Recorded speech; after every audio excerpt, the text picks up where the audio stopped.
தந்த தெய்வமே, உண்ணும் உணவும் நீரும் தினம் தந்த தெய்வமே, உமக்கே தினமும் நாம் நன்றி சொல்லுவோம்.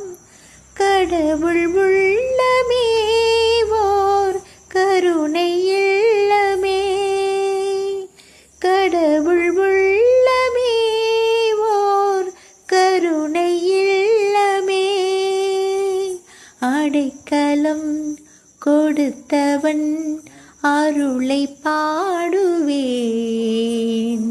தந்தை இல்லை தாயும் இல்லை, தெய்வம் அன்றி யாரும் இல்லை. தந்தை இல்லை தாயும் இல்லை, தெய்வம் அன்றி யாரும் இல்லை.